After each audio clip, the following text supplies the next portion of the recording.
겁니다. 오늘 사사계에는 12명, 사사가 12명이잖아요. 12명의 사사 중에 8번째 사사인 입다에 대한 말씀입니다. 오늘은 입다에 대해서 말씀을 나눌 건데요. 그러면 이제 입다가 누군지를 좀 알아야겠죠. 먼저 우리 앞에 우리 읽진 않았지만 11장 1절 한번 읽겠습니다. 11장 1절 11장 1절 같이 읽습니다. 시작. 길르앗 입다는 큰 사자였으니 기셈이 길르앗에게서 낳은 아들이었고. 이 짧은 말씀 속에서 우리가 길르앗에 대해서 입다에 대해서 알 수 있는 정보가 있죠. 첫 번째는 뭡니까?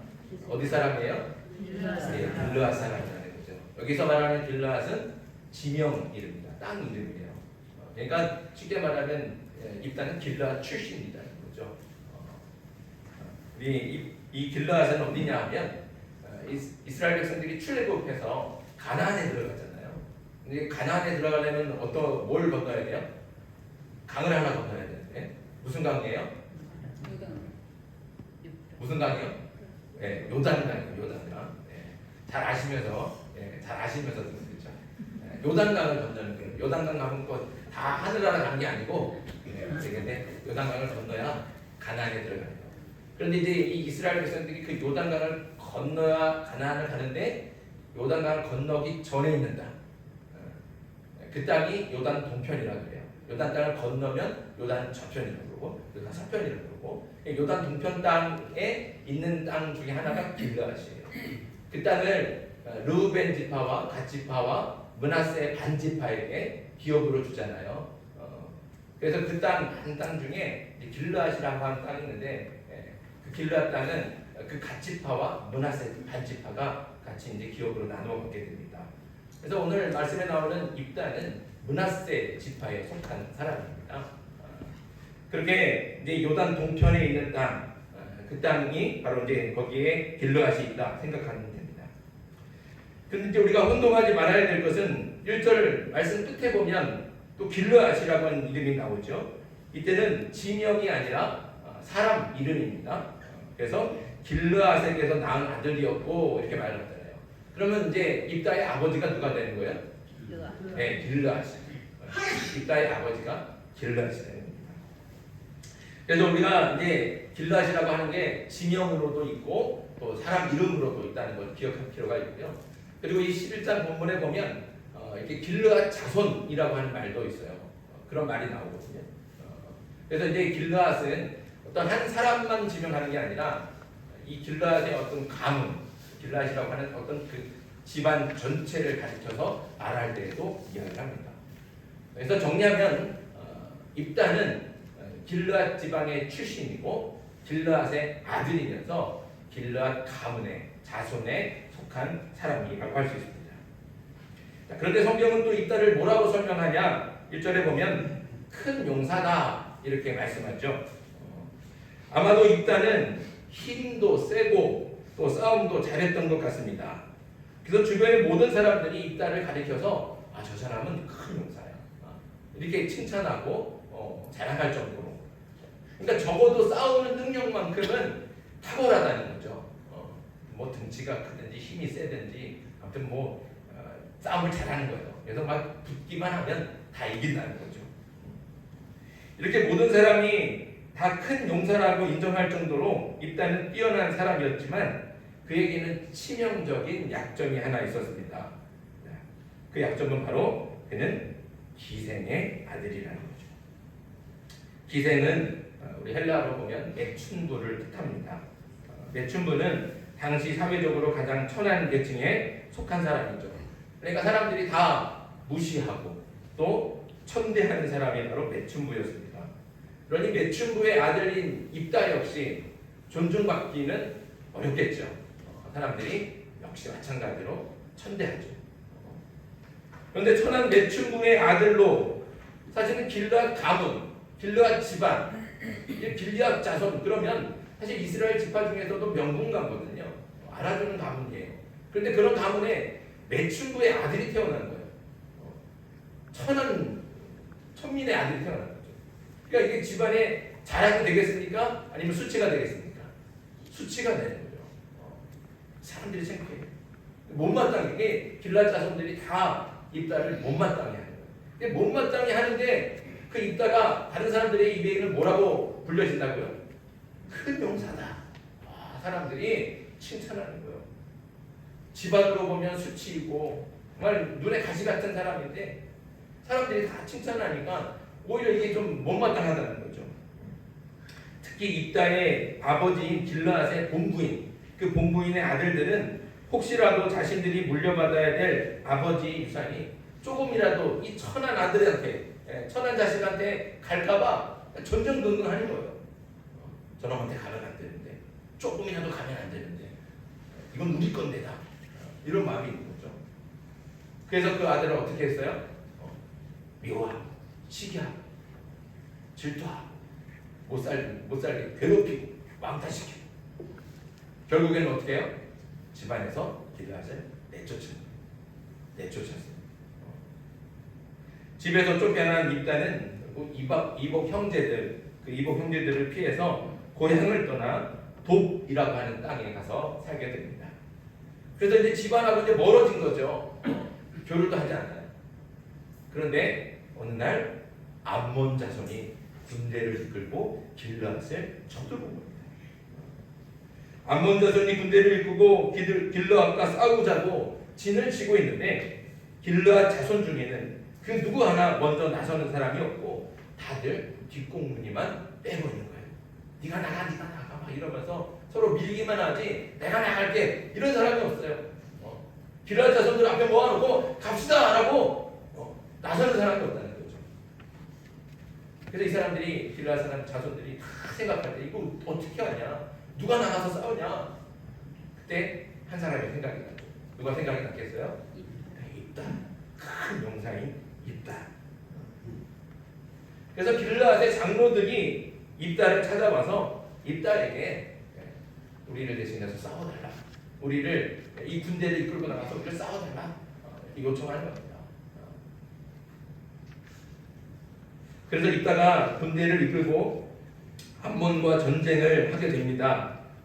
오늘 본문은 입다가 암몬과의 전쟁에 나가면서 하나님께 서원한 내용을 우리에게 소개하고 있어요. 우리가 이스라엘 사사 중에서 입다를 기억하는 이유는 바로 이 서원 때문입니다. 그럼 입다는 하나님께 어떻게 서원을 했을까요? 무엇을 서원했을까요? 자, 오늘 말씀 30절과 31절 같이 읽습니다. 30절과 31절 시작. 그가 여호와께서 소원을 내 손에 넘겨주시면 내가 암몬 자손에게서 평안히 돌아올 때에 누구든지 내 집 문에서 나와서 나를 영접하는 그는 여호와께 돌릴 것이니 내가 그를 번제물로 드리겠나이다. 입다의 소원을 요약하면 암몬 자손을 이기게 해주시면, 그래서 승리하고 돌아오게 해주시면, 돌아갈 때 집에서 나를 누군가가 반기로 올 텐데 그 반기는 그 첫 번째 그를 하나님께 번제물로 드리겠습니다. 이렇게 소원을 한 거죠. 이렇게 소원하고 전쟁에 나갔습니다. 자, 전쟁의 결과는 어떻게 됐을까요? 이겼습니다. 누가 이기게 해주셨습니까? 하나님이 이기게 해주셨습니다. 하나님이 암몬 자손을 입다의 손에 넘겨주셔서 이스라엘이 암몬을 이기게 하셨습니다. 자, 이제 이겼으니 입다는 하나님께 서원한 대로 자신의 집에서 맨 처음 자신을 마중 나오는 그를 하나님께 번제물로 드려야 됩니다. 그런데 누가 입다를 제일 먼저 마중 나왔어요? 그렇죠. 입다의 딸. 그냥 딸이 아니에요. 무남, 동녀. 오로지 자식이라고는 이 딸 하나밖에 없어요. 근데 그 딸이 아버지가 이기고 돌아왔다고 그러니까 누구보다 기뻐하고 제일 먼저 나가고 막 소고를 치면서 밖에 나가고 아버지를 환영한 거예요. 아버지의 마음이 어땠을까요? 무너지죠. 입다는 어떻게 해야 될까요? 어떻게 하는 게 맞습니까? 하나님께 서원한 것도 지켜야 되는데 그렇다고 딸을 바칠 수 있나요? 그것도 번제로. 그런데 오늘 말씀을 보면 39절에 보면 뭐라고 말씀하냐? 그는 자기가 서원한 대로 딸에게 행하니 라고 말씀하고 있어요. 우리가 39절 말씀대로라면 입다가 자신의 딸을 하나님께 번제물로 드렸다는 겁니다. 자, 그런데 번제라고 하는 것이 무엇입니까? 번제는 제물, 그러니까 소나 양이나 염소나 이런 제물들을 빠짐없이 완전히 태워서 드리는 거예요. 완전히 불태우는 거예요. 다 그것을 번제라고 하죠.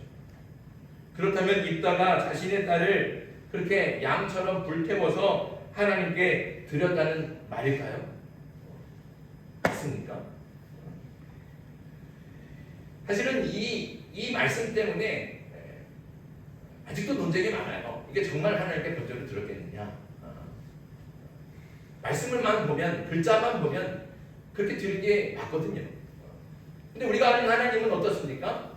하나님이 그렇게 사람을 제물로 받으시는 분인가요? 하나님은 그렇지 않습니다. 하나님은 절대로 그렇지 않죠. 신명기 12장 31절에 보면 이렇게 말씀합니다. 내 하나님 여호와께서는 내가 그와 같이 행하지 못할 것이라. 그들은 여호와께서 꺼리시며 가증히 여기시는 일을 그들의 신들에게 행하여 심지어 자기들의 자녀를 불살라 그들의 신들에게 드렸느니라. 그러니까 사람을 제물로 바치는 것은 누가 하는 거예요? 이방신을 믿는 사람들이 하는 거죠. 하나님은 절대로 그렇게 하지 않는 거예요. 오히려 그것을 가증하게 여기신다 말씀하십니다. 하나님께서는 분명히 자녀를 불살라 제사를 드리는 것을 가증하게 여기신다고 말씀하셨고, 그래서 사람을 제물로 바치는 것을 절대로 용납하지 않으셨습니다. 물론 우리가 성경에 보면 하나님이 사람을 나에게 제물로 바쳐라 라고 말씀하신 적도 있기는 있어요. 언제 그랬어요? 하나님이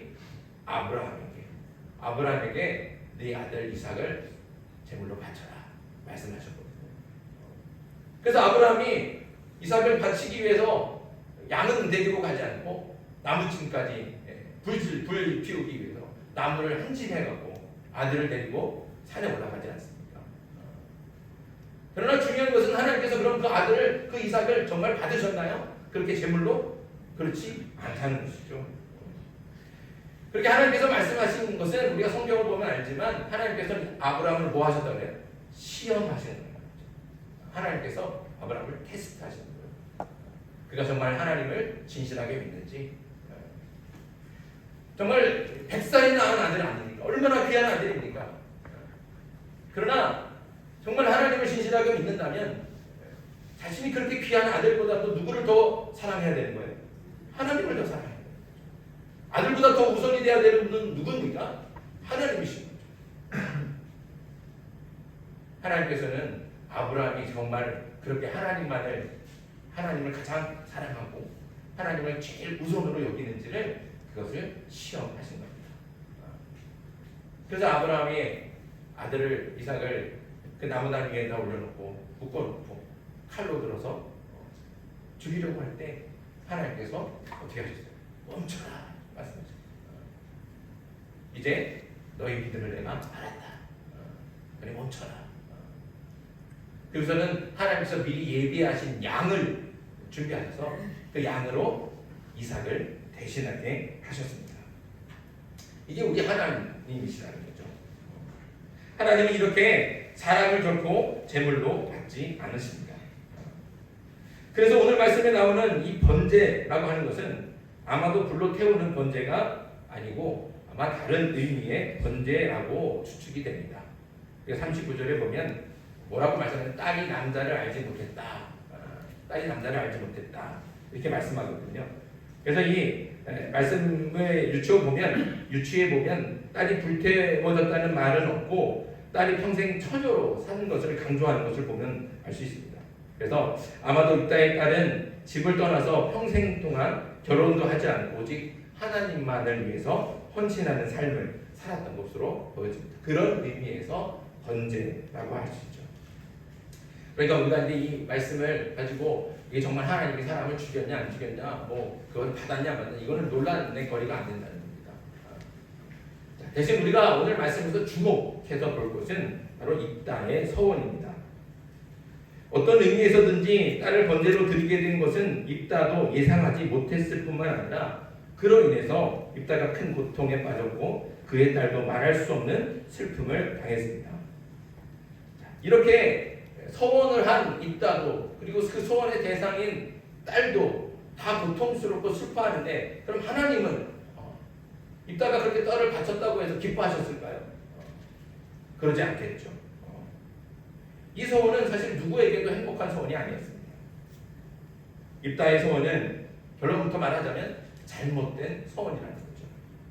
서원을 한 입다 자신도 또 서원을 받아야 될 하나님도 그리고 이 서원에 어쩔 수 없이 끼어들게 된 딸도 그 누구에게도 선하지 않고 복되지 않은 잘못된 서원이었다는 겁니다.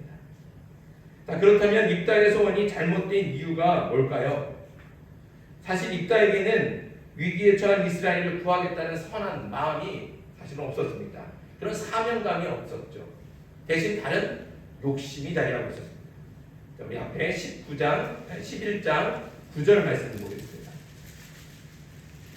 11장 9절 같이 읽습니다. 시작. 입다가 길르앗 장로들에게 이르되 너희가 나를 데리고 고향으로 돌아가서 암몬 자손과 싸우게 할 때 만일 여호와께서 그들을 내게 넘겨주시면 내가 과연 너희의 머리가 되겠느냐 하니.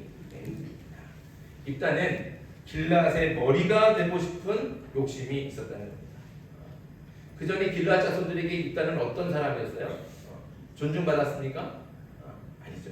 천대와 멸시받았잖아요. 이 천한 자식, 맥춘부의 아들, 기생의 아들. 그러니까 아들인데도 불구하고 아들 취급 그런 대우를 받지 못했어요. 그래서 쫓겨난 거 아닙니까? 그러니까 입다에게는 다른 욕심이 있는 거예요. 자신을 내쫓았던 이 길르앗 자손들, 특히 이복 형제들, 그들 앞에 보란듯이 우두머리가 돼서 나타나면 얼마나 통쾌한 복수가 되겠습니까? 자신을 멸시를 당했는데 이제 전쟁에 나가서 암몬을 자손을 이기면 길르앗 자손의 가장 어른이 되는 거예요. 지도자가 되는 거예요. 그래 이거만큼 좋은 일이 어딨겠어요. 그래서 이 길르앗 장로들과 입다는 지금 뭐 하고 있습니까? 거래를 하고 있어요. 흥정을 하고 있어요. 내가 나가서 싸워서 이기면 네가 나한테 이게 우두머리가 되는 자격을 줄 거냐? 이 장로들이 그것을 수요한 거죠. 그래서 이 입다는 사실은 이스라엘을 구하겠다, 우리 민족을 살려야겠다 이런 특별한 사명감이나 이런 선한 목적을 가지고 나간 것이 아니라 내가 길르앗 자손들에게 우리 형제들에게 복수해야겠다, 보란듯이 한번 보여줘야겠다 이런 욕심을 가지고 나섰다는 거죠. 그래서 하나님과도 어떻게 해요? 선하게 하나님께 선한 그런 목적을 가지고 서원 기도를 한 게 아니라는 겁니다. 하나님과도 마찬가지로 뭘 한 거예요? 거래를 하고 있는 거죠. 일단은 승리를 확실하게 하기 위해서 무리한 조건을 걸었습니다. 승리하고 돌아왔을 때 처음으로 집에서 나와 영접하는 그를 번제물로 드리는 거. 사실 이거는 누가 나올지 모르는 거잖아요. 그렇죠? 이거는 사실은 입다의 입장에서 보면 모험을 거는 거예요. 누가 나올지 모르는 거예요. 그러니까 모험은 큰 거를 거는 거죠. 그래야 하나님도 어떻게 해요? 내가 이렇게 큰 걸 걸어야 하나님도 내 바람을 들어주시겠지. 이런 마음이 있다는 겁니다.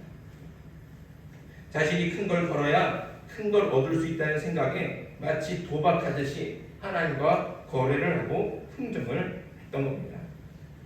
그러니까 이 서원기도 그것은 이런 뜻이죠. 내가 이 정도로 큰 걸 걸었으니까 하나님도 나를 꼭 이기게 해주십시오. 이것이 서원을 하는 입다의 목적이었던 겁니다. 그러니 그 서원을 하나님께서 기뻐하시겠습니까? 입다가 이렇게 서원할 수밖에 없는 이유는 중요한 사실은 그는 하나님을 확실하게 믿지 않는다는 거죠. 입다는 하나님을 확실하게 믿지 못했습니다. 승리에 대한 확신은 없고 불안하니까 뭔가 확실한 보장을 받기 위해서 조건을 걸고 있는 거죠.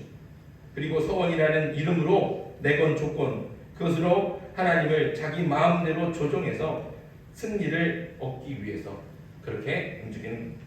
그러니까 하나님을 자기를 이용하는 거죠. 자기 그 승리를 얻기 위해서 하나님을 조종하는 거예요. 내가 이렇게 할 테니까 하나님도 이렇게 하시고.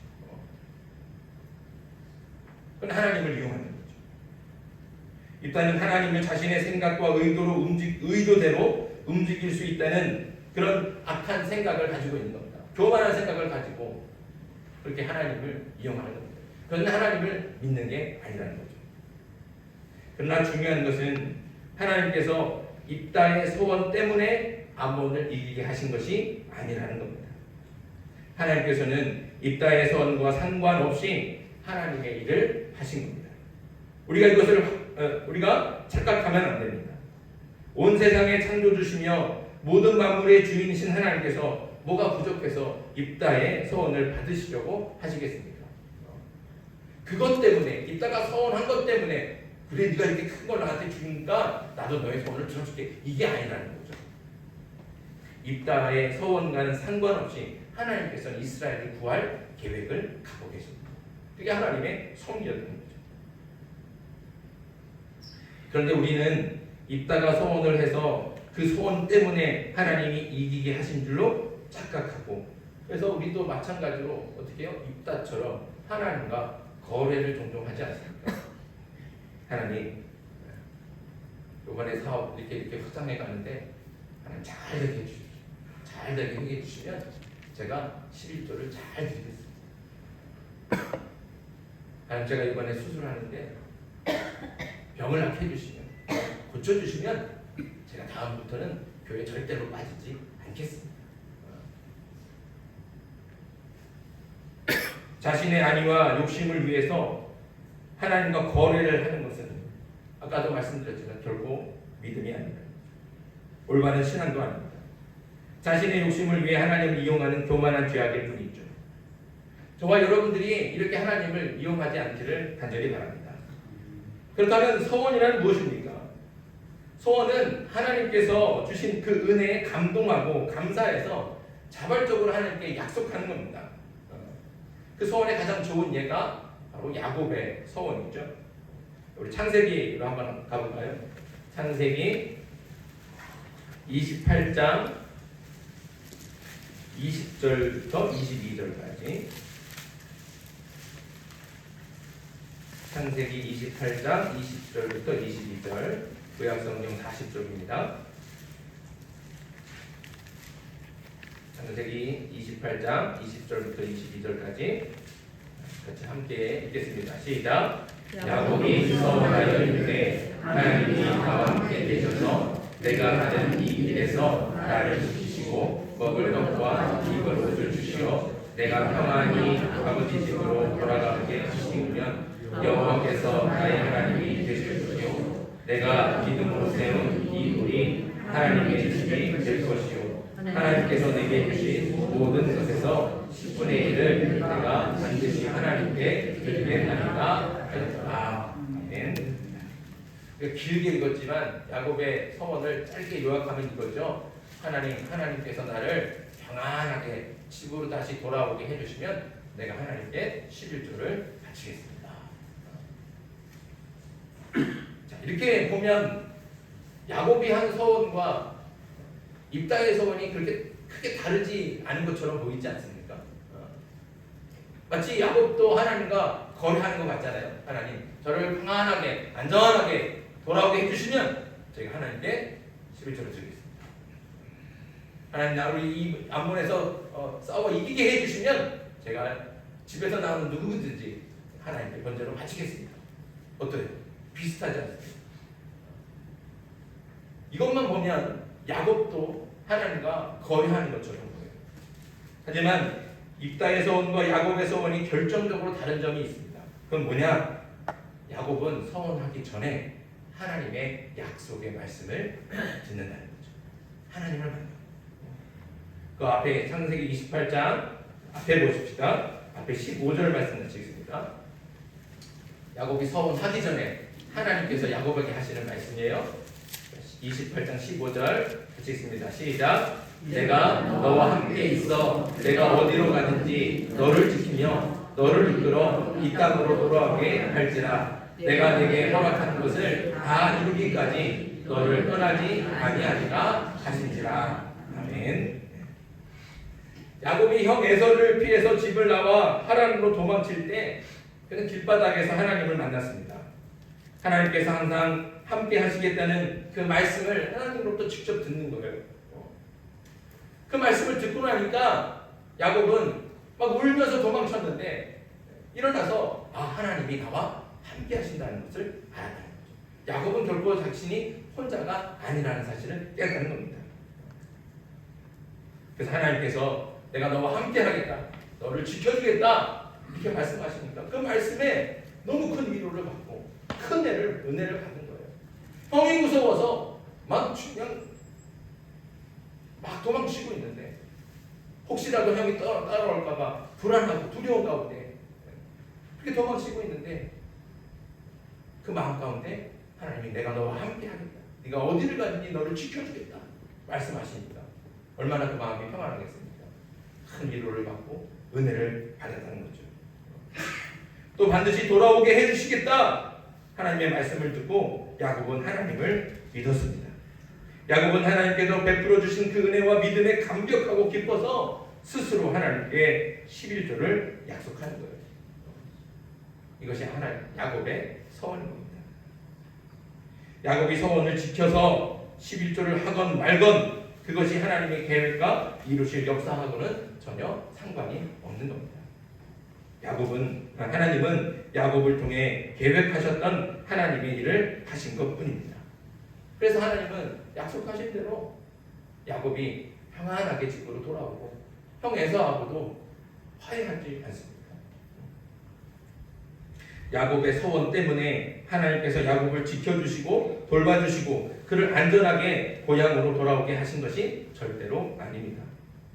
서원은 그저 하나님을 만난 은혜로 기쁘고 감사해서 스스로 드린 약속일 뿐이라는 것이죠.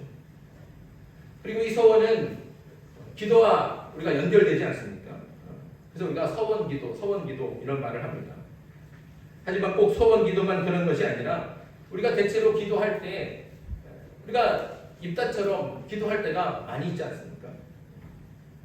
조건을 걸고 하나님과 거래를 하고 하나님과 흥정하고 그럴 때가 종종 있잖아요. 그러나 다시 말씀드리지만 하나님은 흥정의 대상이 아닙니다. 기도는 그런 거래가 아니라는 것이죠. 우리가 중요하게 알아야 되는 것은 하나님을 먼저 알아야 돼요. 하나님은 어떤 분이십니까? 우리가 거래하는 것 때문에 우리의 소원을 들어주시나요? 그러지 않죠.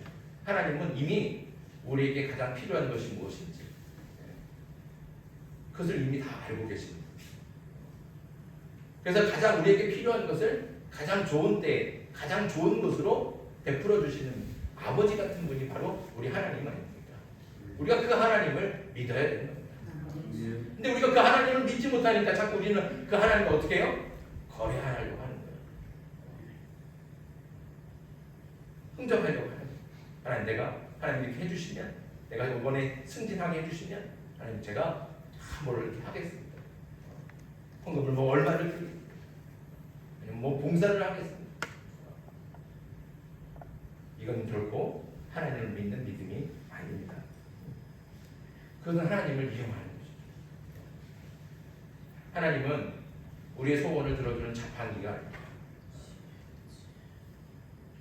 요술램프도 아니에요. 도깨비 왕망이도 아니에요. 금나무 하나 뚝딱하면 나오는 게 아니라는 거죠. 우리는 하나님과 인격적으로 만나요. 하나님도 우리를 인격적으로 만나주시고, 그러니 우리가 그 하나님을 어떻게 해요? 존중해야 되지 않겠습니까? 다시 말씀드리지만 하나님은 우리의 거래 대상이 아닙니다. 우리는 그 하나님을 믿어야 돼요. 우리에게 가장 좋은 것 주시는 나의 아버지시다. 이런 믿음을 가지고 하나님께 기도할 수 있는 저와 여러분들에게 소망합니다. 그러니까 하나님을 이용하면 안 되는 거죠.